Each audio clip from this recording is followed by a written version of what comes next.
এবারের দুর্গাপুজোতেও একেবারে হাও হাও করে কেঁদে ভাসালেন কল্যাণ বন্দ্যোপাধ্যায়। তারপর চোখের জল নিয়ে মমতা বন্দ্যোপাধ্যায়ের জন্য করলেন বিশেষ প্রার্থনা। নিজের জন্য নয়, মুখ্যমন্ত্রী মমতা বন্দ্যোপাধ্যায়ের জন্যই চোখের জলের প্রার্থনা করলেন কল্যাণ বন্দ্যোপাধ্যায়। দিদিকে আশীর্বাদ করো মা, আবেগে ভেসে প্রার্থনা করলেন কল্যাণ বন্দ্যোপাধ্যায়। কাঁদতে কাঁদতে সাংসদ বললেন, বাংলার অসুরদের বধ করুন মা। এবারে অষ্টমী সন্ধি পুজোয় আবারও চোখের জলে ভাসলেন কল্যাণ বন্দ্যোপাধ্যায়। মায়ের সামনে একেবারে অঝরে কান্না, প্রার্থনায় মমতার জয় কামনা সাংসদের। শ্রীরামপুরে পুজো মণ্ডপে আবেগ ঘন দৃশ্য, কাঁদতে কাঁদতে চণ্ডীপাঠ করলেন কল্যাণ। প্রতি বছরই কান্না, এবছরও বাদ গেল না। সন্ধি পুজোয় চোখের জলে সোশ্যাল মিডিয়ায় ভাইরাল সাংসদ কল্যাণ বন্দ্যোপাধ্যায়। দেবীর আরাধনায় রাজনৈতিক প্রার্থনা, নেট দুনিয়ায় শুরু জোর বিতর্ক।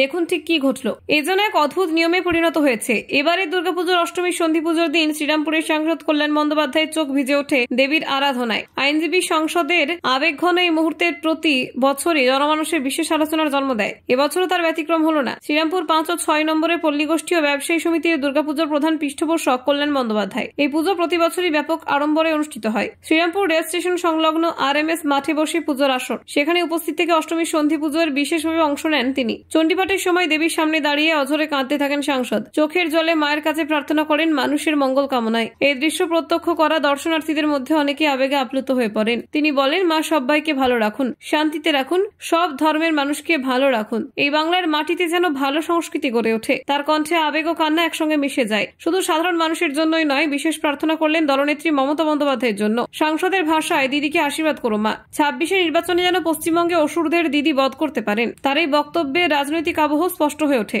প্রতি বছর এই আবেগঘন মুহূর্ত ক্যামেরায় ধরা পড়ে। এবছরও তার ভিডিও ঝড় তুলেছে সোশ্যাল মিডিয়ায়। নেটিজেনদের কেউ কেউ সাংসদের আবেগকে কুর্নিশ জানাচ্ছেন, আবার কেউ কেউ রাজনৈতিক প্রার্থনা মিশিয়ে দেওয়ার সমালোচনা করছেন। পুজোর আয়োজকরা জানান, সাংসদ কল্যাণ বন্দ্যোপাধ্যায়ের সক্রিয় ভূমিকা এবং ব্যক্তিগত আবেগের কারণে এই পুজো আলাদা মাত্রা পায়। দর্শনার্থীরা শুধু প্যান্ডেল বা প্রতিমা দেখতে আসেন না, তারা আবেগঘন প্রার্থনা প্রত্যক্ষ করার এক ধরনের আকর্ষণ হয়ে দাঁড়িয়েছে। প্রসঙ্গত, এবারের পুজোর প্যান্ডেল সাজানো হয়েছে সূর্য মন্দিরের আদলে। ভক্তদের ভিড় উপচে পড়েছে সেখানে। জেলার বিভিন্ন প্রান্ত থেকে মানুষ এসে ভিড় জমাচ্ছেন প্যান্ডেল দেখতে এবং দেবীর দর্শন নিতে। তবে অষ্টমী সন্ধি পুজোয় সাংসদের চোখের জলেই যেন মূল আকর্ষণ হয়ে ওঠে। অনেকেই বলেন, রাজনীতির কোলাহল পেরিয়ে একেবারে ভক্ত হয়ে ওঠেন তিনি। মায়ের সামনে তার আবেগ মানুষকে গভীরভাবে নাড়া দেয়। কল্যাণ বন্দ্যোপাধ্যায়ের এই আবেগঘন প্রার্থনা আসলে রাজনীতির বাইরে গিয়ে মানবিক আবেদন রাখে বলে মনে করেন স্থানীয়রা। দেবীর কাছে মানুষের মঙ্গল কামনা করা তার কাছে স্বাভাবিক অথচ বিশেষ কিছু। অন্যদিকে রাজনৈতিক প্রার্থনা মিশে যাওয়ায় অনেকে প্রশ্ন তুলছেন। তাদের মতে, দেবীর আরাধনা ব্যক্তিগত ভক্তির জায়গা, সেখানে নির্বাচনী ইঙ্গিত মেশানো উচিত নয়। তবে সাংসদ এই নিয়ে কোনো দ্বিধা না রেখে সোজাসুজি নিজের মনের কথা জানিয়েছেন। এই আবেগঘন মুহূর্তে দর্শনার্থীরা অনেকে চোখ ভিজিয়ে ফেলেন। একদিকে ভক্তির আবহ, অন্যদিকে রাজনীতির ছোঁয়া। এই মিশ্রণই সন্ধি পুজোয় এক আলাদা মাত্রা যোগ করে।